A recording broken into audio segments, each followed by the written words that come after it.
Hello everyone. So this is a practical based question. This is the most important question for your exam. तो first of all this question this is identify the optical device. तो आपको बताना है ये lens है या कौन सा मिरर है. सो आप देख सकते हो यहाँ पे लाइट रेज पैरेलली जा रही है और ये डाइवर्ज कर रहा है ना. तो जो डाइवर्ज करता है डाइवर्जिंग वो कौन सा लेंस होता है. और आप देख सकते हो ये एक लेंस है. So that is called concave lens. Concave lens is also called diverging lens कहलाता है ना. तो ये चीज़ आप यहाँ ये चीज़ नोटिस करिए यहाँ पे कि लेंस जो होता है कन्वेक्स लेंस कन्वर्जिंग होगा और आपका ठीक है, और कनकेव लेंस हमेशा डाइवर्जिंग होगा. जबकि मिरर में इसका जस्ट वाइस वर्सा अपोजिट होता है. कन्वेक्स मिरर डाइवर्जिंग होता है और कनकेव मिरर आपका कन्वर्जिंग होता है. Okay, now the next question. If a lens can converge the sun rays at a point 20 centimetre away from its optical centre then the power of the lens.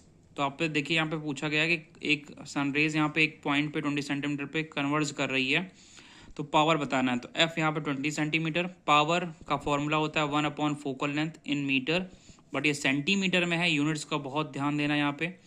तो power का formula हो जाएगा 100 upon 20. तो ये आपका +5 dioptre ये show कर रहा है कि ये कौन सा लेंस है. ये कन्वेक्स लेंस है, क्योंकि कन्वेक्स लेंस क्या होता है, कन्वर्जिंग होता है. अभी मैंने आपको बताया. Okay, now the next important question from the glass lab. ये क्वेश्चंस बहुत आ सकता है. ये आपको इंक्रीजिंग डिक्रीजिंग ऑर्डर या सीधे सीधे पूछ लेगा. एंगल ऑफ इंसिडेंस, इमरजेंस और लैटरल डिस्प्लेसमेंट बताइए. अब जैसे आप एंगल 1 देख रहे हैं, सो एंगल 1 क्या होगा, ये है एंगल ऑफ इंसिडेंस है. ठीक है. अब लाइट यहाँ से जैसे ही एंटर करती है ग्लास लैब में, तो यहाँ पे क्या हो रहा है, यहाँ पे रिफ्रैक्शन हो रहा है. ठीक.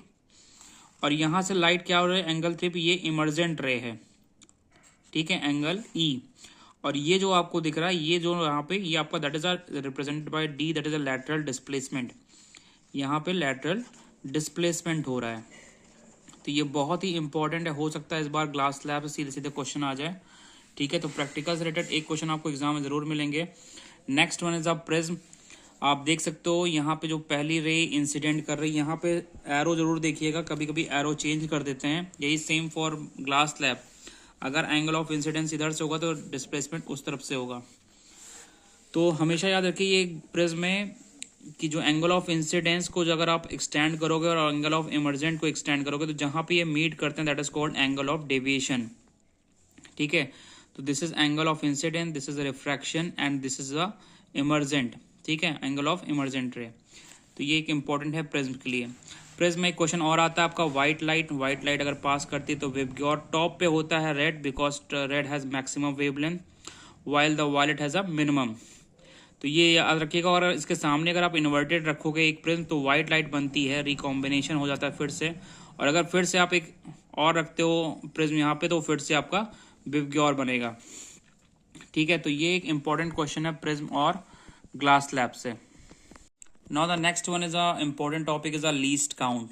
वो आपका वोल्ट मीटर भी हो सकता है या अमीटर. ठीक है, एमीटर दोनों में हमको लीस्ट काउंट कैलकुलेट करना है.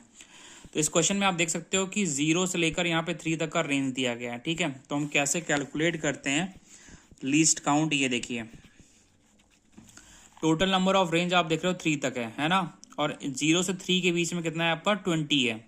तो आप चाहे ये डायरेक्ट कर लो, 3/20 कर लो, या सिंपल सा 1.5, 0 से 1.5 के बीच में आप करना काउंट करो. 1 2 3 4 5 6 7 8 9 और 10.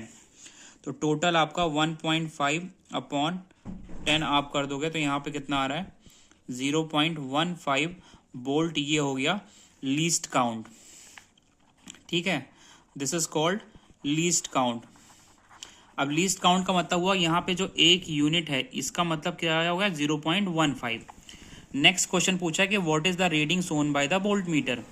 अगर आप ध्यान से देखोगे तो यहाँ पे 1.5 के बाद ये 2 आपके और यहाँ पे आ रहे हैं ना. और एक का क्या, एक की वैल्यू कितनी है, 0.15. तो आप सिंपल सा 1.5 में प्लस यहाँ पे आपको 2 दिख रहे हैं ना, 1 और 2. एक का क्या वैल्यू है, 0.15. 0.15 प्लस 0.15.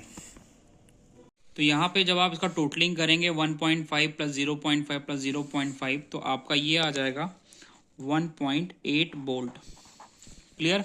अब इसी में तीसरा नेक्स्ट क्वेश्चन है कि if the voltmeters are connected across resistor of 20 ohm, how much current is flowing through the resistor. तो ठीक है, सबसे पहले न्यूमेरिकल में हम एक ही चीज़ करते हैं, वो है गिवन पार्ट। ठीक है, हम गिवन पार्ट करते हैं यहाँ पे। तो गिवन आप देख सकते हो यहाँ पे रजिस्टर है 20 ओम का, और बोल्ट अभी आपने जस्ट निकाला था, कितना आया था 1.8 बोल्ट आपका यहाँ आया था। तो हमें फॉर्मूला, तो यहाँ पे आपने देखा कि बोल्ट मीटर आपका यहाँ पे 1.8 है, और v इक्वल टू आई हमने फॉर्मूला लगाया, तो i equal to V upon R. तो 1.8 अपॉन 20 आप सॉल्व करोगे तो 0.09 ampere. Okay, next most important is a Ohm's law. Ohm's law में ग्राफ बहुत पूछे जाते हैं, जैसे कि मैं पहले आपको बेसिक बताता हूँ। जैसे कि इसमें पूछा गया है, ये आपका बोल्ट रिप्रेजेंट कर रहा है, this is a current represent कर रहा है। आपको पता है आई जो होता है, मतलब current is a inversely proportional to the resistance. ठीक है, करंट ज़्यादा होगा तो रेजिस्टेंस कम होगा। तो उसके अकॉर्डिंग यहाँ पे आप देख सकते हो इसका स्लोप ज़्यादा बन रहा है ना, इसका स्लोप ज़्यादा बन रहा है, जबकि R2 का कम बन रहा है। तो यहाँ पे R1 इज अ मैक्सिमम। जब रेजिस्टेंस मैक्सिमम होगा तो करंट क्या होगा, मिनिमम होगा। सेम कॉन्सेप्ट इसमें भी लगता है। अब एग्जामिनर करेगा क्या कि वोल्टेज और करंट को, कहीं करंट को ऊपर कर यहाँ कर देगा वर्टिकली, और वोल्टेज को इधर कर देगा।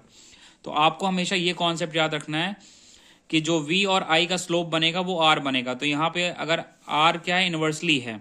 ठीक है, तो यहाँ पे आप देख सकते हो R मैक्सिमम है, तो R रेजिस्टेंस ज़्यादा होगा तो करंट कम होगा। ठीक है, ये कॉन्सेप्ट आप हमेशा याद रखना। Thank you.